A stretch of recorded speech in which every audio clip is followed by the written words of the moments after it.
Ladies and gentlemen, hello and welcome to another episode of Booking a Better Wrestler. My name is Paul Laporte, and this is the show where we take one single wrestler that WWE might be misusing or underutilizing and try and bring them a little bit more into prominence. Last week we took a look at Stardust. If you haven't seen that episode, be sure to go ahead and check that out, and you can check out all of our previous episodes at our YouTube page. You can just search for Changing the Questions on YouTube, and then you can kind of binge listen to all of those leading up to this one if you like.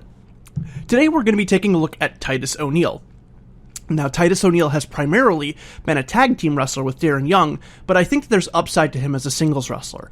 Now, he's obviously had singles runs before, but that was as a heel when he split off from Darren Young. I think that the real upside in Titus O'Neil would be keeping him as a babyface. Now, this may seem counterintuitive despite his imposing size and build, but he kind of has trouble coming across as a bad guy when he was a heel, and I think the reason for that is because he's genuinely like one of the nicest people in the world. He's literally won a Father of the Year award before.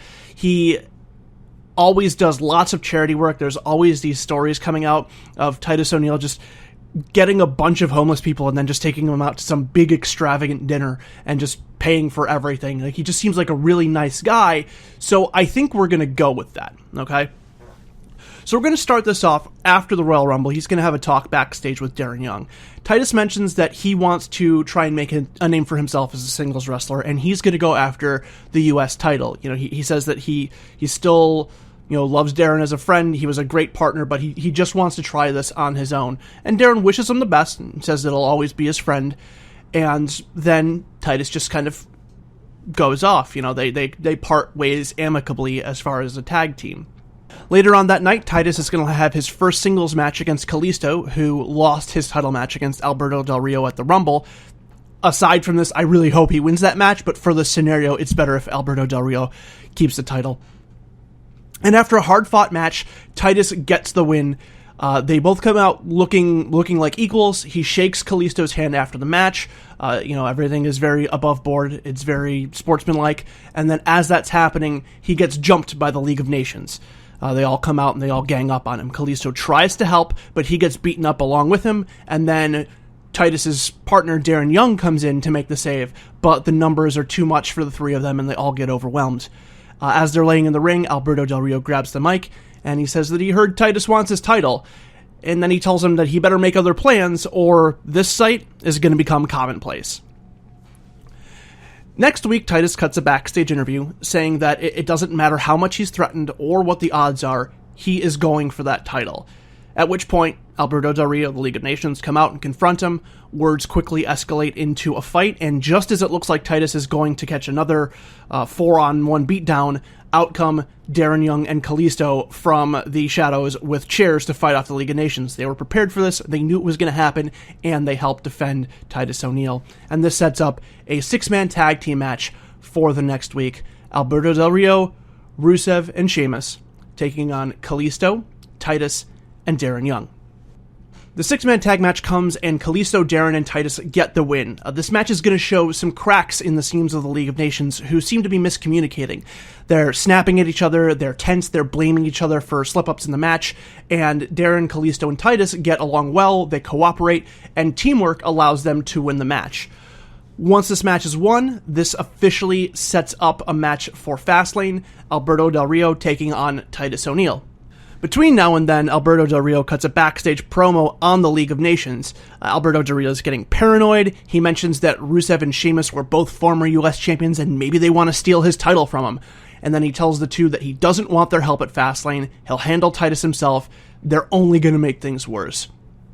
Now, we're taking this all into consideration that Wade Barrett's still injured, so he's kind of not a factor. He's not going to really be involved in this one way or the other. Now, Fastlane comes along. Titus gets the win. His size and his strength are just too much for Alberto Del Rio, and on commentary they mention that maybe Alberto Del Rio has gotten soft after having to rely on other people to help him get the win after all this time. But regardless of the reason, Titus O'Neil, your new United States champion, celebrates backstage with Darren Young and Kalisto. Titus says that as a way to thank Kalisto for helping him out, and because he was screwed out of his title reign, he's going to give Kalisto a title shot at WrestleMania. Kalisto seems very excited about this, and he wishes him luck in the upcoming match. He leaves. Titus O'Neil speaks with Darren Young. Darren Young says that he's really proud of him, and Titus set himself to this goal. He achieved it in a pretty short amount of time. Titus responds to Darren and says, "Now it's your turn. Go get it." And then Darren seems kind of confused. Titus responds, "We've talked about this so many times on the road, Darren. You know what I'm talking about. Go get it." And then Darren kind of thinks. He nods understandingly, hugs Titus O'Neil, and leaves. And the continuation of this story will be in the next episode of Booking a Better Wrestler. I know this one is a little bit shorter than usual, but this is going to kind of be a two-parter. The first parter being Titus O'Neil. The second part is going to be Darren Young's half of this story. So be sure to check that out when it comes up on Friday. In the meantime, you can check out all of our content on our YouTube page. Again, just search for Changing the Questions, or you can follow us on Facebook at Changing the Questions, or on Twitter at Changing the Qs, which is at Changing the QS. If you want to leave us any feedback, you can send us an email at changingthequestions@gmail.com. If you are listening to this on YouTube, be sure to like and subscribe, please. Really like to get to 50 subscribers by the end of the month. We're fairly close to that goal, so just if you like what you hear and you want to be updated every time something new comes out, be sure to hit that subscribe button.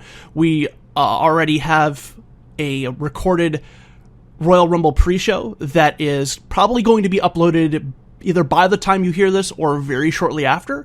It's another roundtable style that we did that got kind of crazy, but still had a lot of good content in there. So be sure to check that out. And then we also have on Tuesday we put up an episode of Changing the Questions discussing whether or not WWE should recognize Chris Benoit. That was kind of a controversial and a sensitive episode to have. But we've gotten good feedback on it so far, so be sure to check that out as well.